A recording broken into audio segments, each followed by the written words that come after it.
Welcome to Hartman Math. This is lesson 6.3 Exponential Graphs. So we're going to take a look at an exponential function. This is probably the most basic one. F of x equals 2 to the power of x.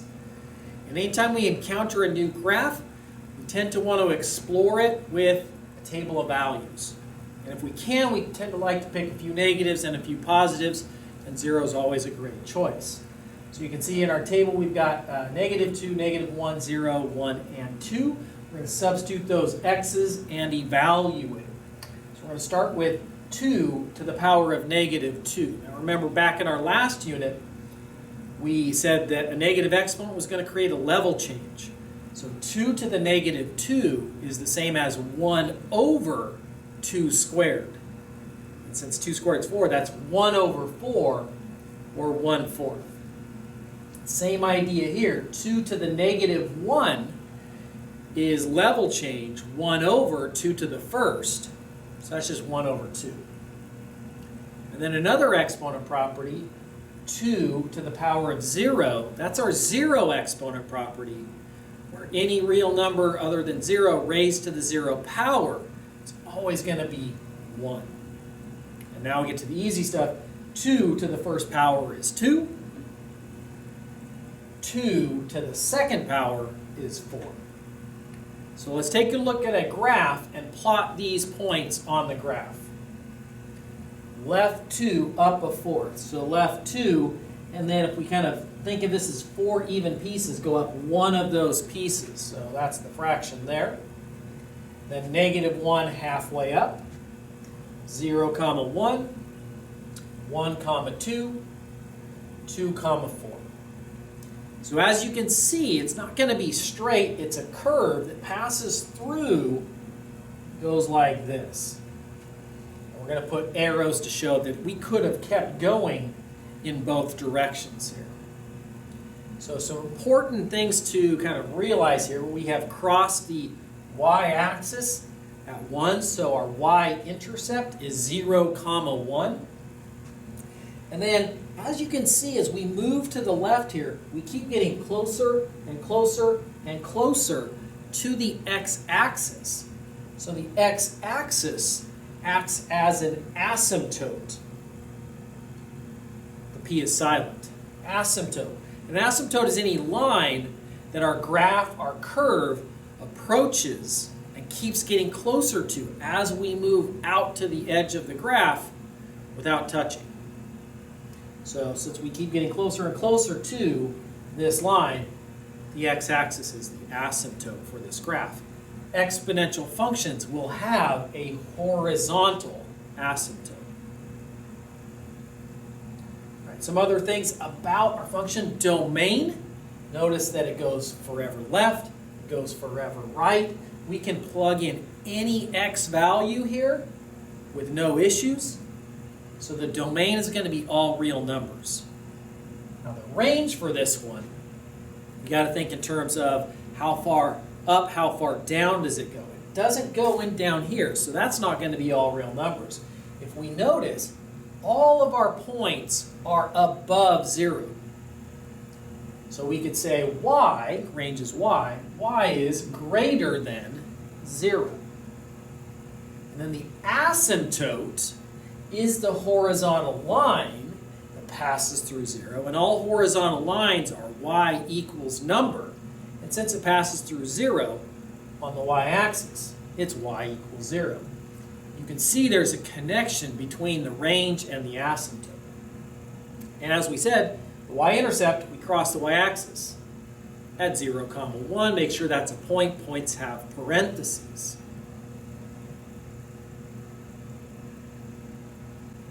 So now, I don't think we need all those points now that we kind of have the idea of what's going on.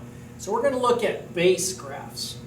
Exponential base graphs are of the form y equals b of x, whatever, a, which is our base, to the power of x. One thing here, a does have to be positive, and it cannot be 1. So we might have f of x equals 3 to the power of x. So we don't need all those 5 things that we saw the last time, as we kind of got an idea what the graph looks like. we can have a simpler table of values with two values.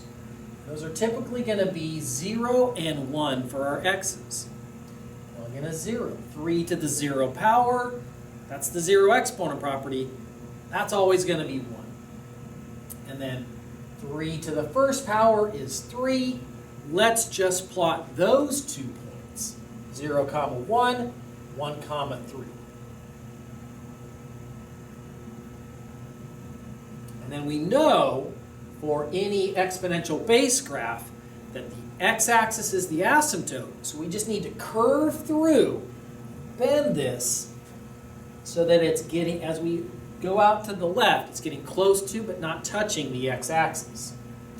Now make sure on this part of it that it never goes straight up the page. It's always got to be moving to the right. But don't bend it this way because it only bends in one direction. So again, for our base graph for exponential, it's going to get close to but not touching the x-axis.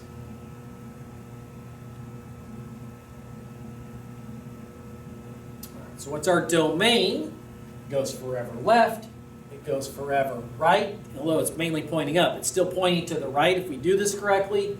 So the domain is all real numbers. We can plug in any x value, negatives, positives, fractions, decimals. We can do it. The range, all of our points are above the x-axis. They're above 0. Y is greater than 0. The asymptote, y equals 0. The y-intercept, 0, 1. All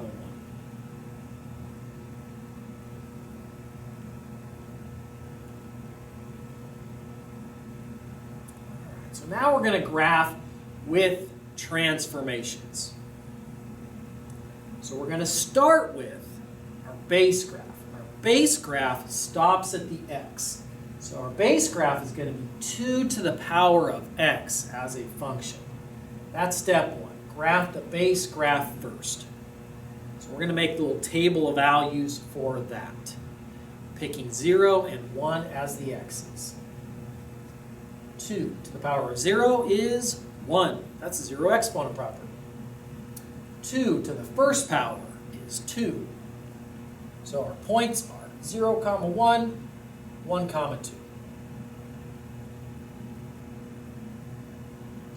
The base graph is going to approach but not touch the x-axis. So as we bend it through and do that. Now, it is a base graph. It's not our final answer. So when we graph this, graph it dotted to represent that we're not done. That's just our base graph. So we have the curve. It's getting close. As we go out to the left, it keeps getting closer and closer to the x-axis. So now we got to do our transformations. So before, when we've done this for parabolas, this has been inside the parentheses, where we had the philosophy of inside the parentheses, which is where the x was. Think opposite. It's the same thing here. Think opposite. In terms of x, x is a left-right variable. We're going to shift to, think opposite, to the left. Left 2. And then this is the y value. That's the k. That's the later. And it's the same as it was before. What you see is what you get. This is our up-down shift. So this says go down 1. So we're going to go left 2, down 1. We're going to do that with our points. Left 2, down 1.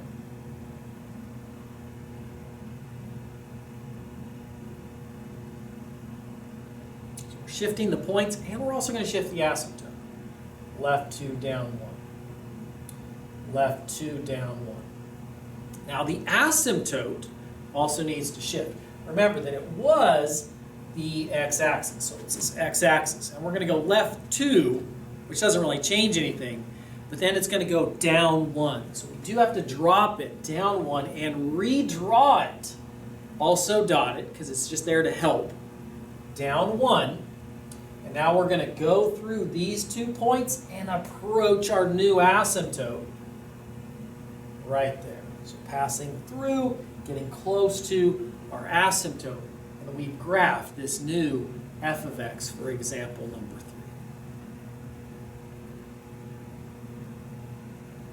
All right, its domain. It goes forever left. It goes forever right. All real numbers. The range, because we shifted the asymptote, now all of this point, this point, this point, this point, this point, this one, they're all above this new asymptote, which is at -1. They're all above -1. Asymptote is a horizontal line, y equals, and it passes through -1 on the y-axis. Y equals -1. See how these are connected. The y-intercept, we don't really see the point. We might be able to guess, but I don't know that I trust how well I drew this graph, and it's not showing that we're really truly hitting the y-axis. So I think we should probably do this algebraically. Anytime we want to find a y-intercept, we're going to substitute 0 for x, because every point on the y-axis has a y-coordinate or an x-coordinate of 0. So we're going to do f of 0. We're going to plug in a 0. What is 0 plus 2? 2. What is 2 to the second power? 4. Now subtract 1. 3. That is, in fact, our y-intercept, 0, 3. We found that by substituting in 0 into the function. That works for any kind of a function. Substituting in 0 for x will find your y-intercept.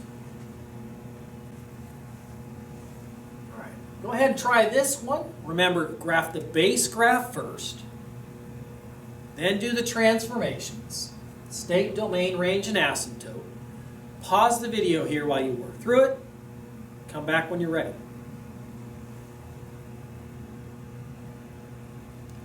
All right, our base graph, remember, stops at the x, so we're talking about b of x, y equals 4 to the power of x, which would have been, with our table of values,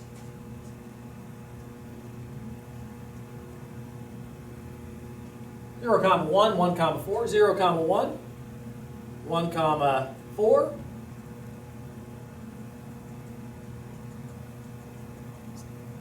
as the base gets a little bit bigger, it's a little bit harder to draw because these points are stretched out. Make sure it keeps going right and not straight up the page for our base graph. And then we are going to shift right 1 up 2. So right 1 up 2, right 1 up 2, asymptote, which was the x-axis, right 1 up 2. We redraw it up 2. Now we're ready to draw. For all these exponential functions, the domain is going to be all real numbers. The range, y is greater than, so we shifted up 2. Everything's above 2. The asymptote y equals 2, and the tricky y-intercept 0, 9/4, or as an exact decimal, 2.25. So how do we do that? We're plugging in a 0. So do g of 0. 0 minus 1 is -1. 4 to the -1 is 1 over 4. So we're talking about 1 over 4 plus 2.